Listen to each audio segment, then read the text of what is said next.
Hello students, I am Randhir Kumar, Maths faculty of Dexterous Academy, Hazaribagh. In this video, I am going to discuss questions from topic Geometry asked in JEE Advanced 2019 in paper 1 of 3 marks.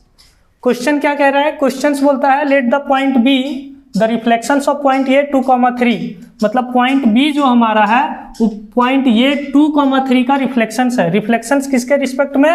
तो एक जो line है हमारा 8x - 6y - 23 is equal to 0.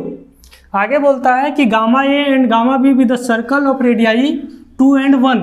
तो एक gamma a circle है, एक gamma B circle है जिसका रेडियाई दिया हुआ है 2 और 1 with centre A and B respectively. Let T with a common tangent to the circle. तो एक सर्कल हमारा गामा ए है, गामा बी है, उसका एक कॉमन टेंजेंट टी है.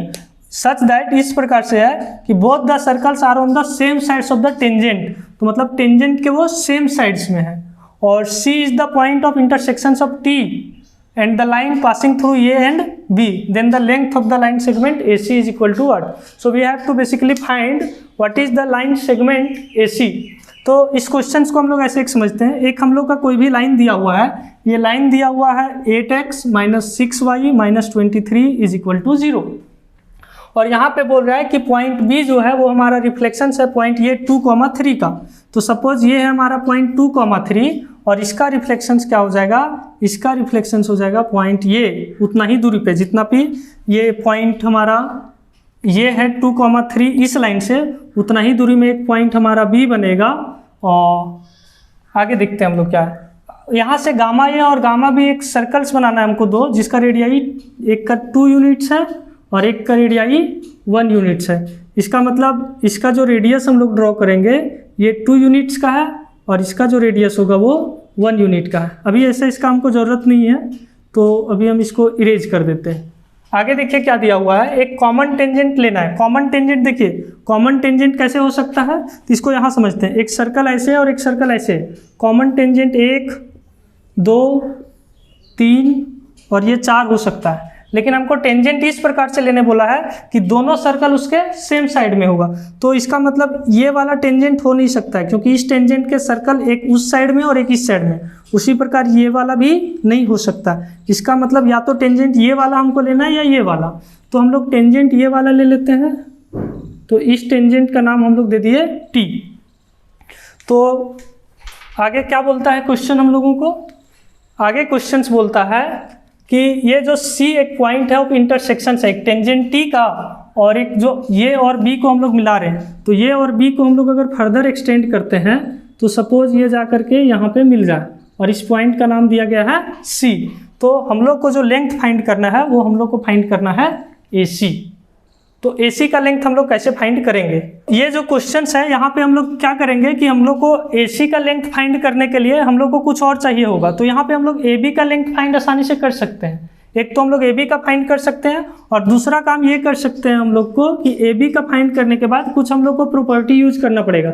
जनरली JEE एडवांस का क्वेश्चंस होता है तो कुछ ना कुछ बेसिक प्रॉपर्टी या कुछ कॉन्सेप्ट्स पे रहता है. और यहाँ पे जो है वो सिमिलैरिटी ऑफ ट्रायंगल से ये क्वेश्चंस है. आप यहाँ पे जानते हैं कि जो हम लोग सेंटर से टेंजेंट पे ड्रॉ करते हैं ये परपेंडिकुलर होता है.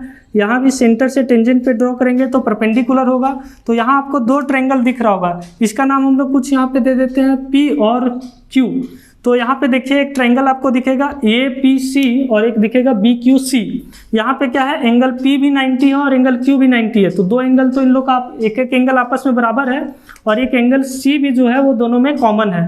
तो जब 2 एंगल किसी एक ट्रायंगल का इक्वल होता है तो तीसरा भी होता है. और हम लोग 10th क्लास में सिमिलैरिटी ऑफ ट्रायंगल में पढ़ चुके हैं कि एंगल सिमिलैरिटी से 2 ट्रायंगल सिमिलर होते हैं. तो यहाँ पे क्या हो जाएगा कि एक ट्रायंगल APC और BQC है, ये दोनों सिमिलर हो जाएगा और उसके बेसिस पे हम लोग आसानी से AC का लेंथ निकाल सकते हैं. तो हम लोग को AC का लेंथ निकालने के लिए क्या करना पड़ेगा? सपोज इसका नाम हम लोग कुछ R दे देते हैं.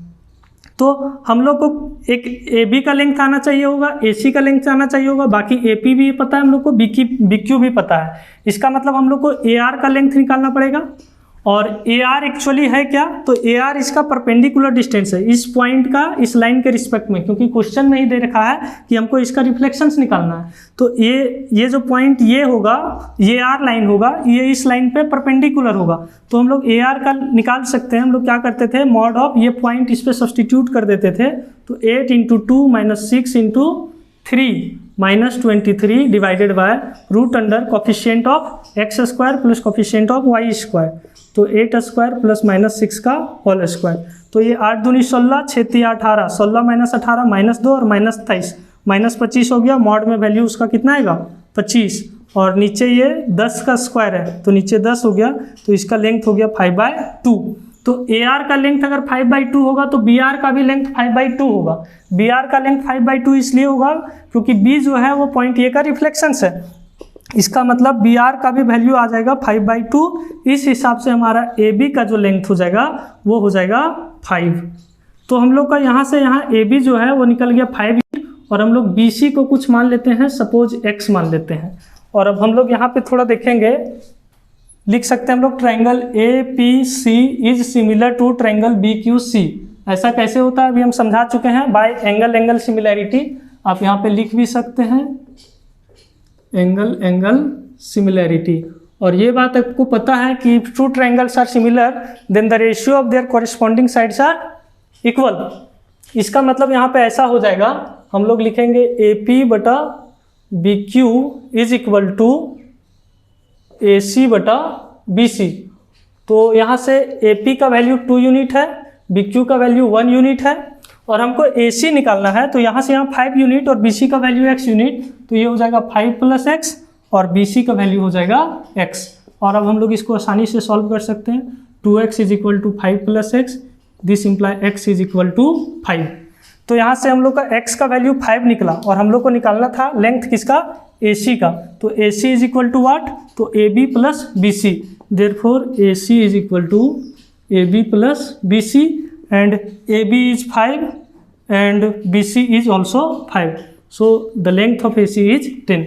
चलिए थोड़ा सा समराइज कर लेते हैं। यहाँ पे आपको क्वेश्चंस काफ़ी लंबे दिए हुए थे ताकि आप इधर उधर भागें या क्वेश्चंस को छोड़ करके आप आगे स्किप कर सकते हैं, इसीलिए। तो जनरली जेईई एडवांस में क्या करता है, क्वेश्चंस ज़्यादा लंबे लिखते हैं, डाटा आपको उस तरह करके एलोबरेट करके देता है, लेकिन क्वेश्चंस काफ़ी कॉन्सेप्चुअल होते हैं। अगर आपको कॉन्सेप्ट्स आता है तो आप बहुत आसानी से बना सकते हैं। जैसे ये बस सिमिलैरिटी ऑफ ट्रायंगल पे था, सिमिलैरिटी ऑफ ट्रायंगल को हम लोग यूज़ करके इसका सीधा सा आंसर निकाल सकते थे।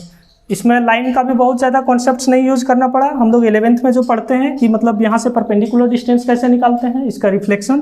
कुछ बच्चे यहाँ पे ये कर सकते थे कि इस पॉइंट को निकालने में बिजी हो जाते, पॉइंट भी निकाल करके अपना टाइम वेस्ट करते। तो इस तरह से हम लोग को अवॉइड करना पड़ता है जेईई एडवांस के क्वेश्चंस में। ज़्यादा समय हम लोग क्वेश्चंस पे टाइम अगर स्पेंड करते हैं तो होगा क्या कि हम लोग क्वेश्चंस पढ़ करके तुरंत क्लू निकाल सकते हैं कि इस क्वेश्चंस में हमको करना क्या है। Thank you for watching this video. Like, subscribe and comment on our channel Dexter's Academy Hazaribagh.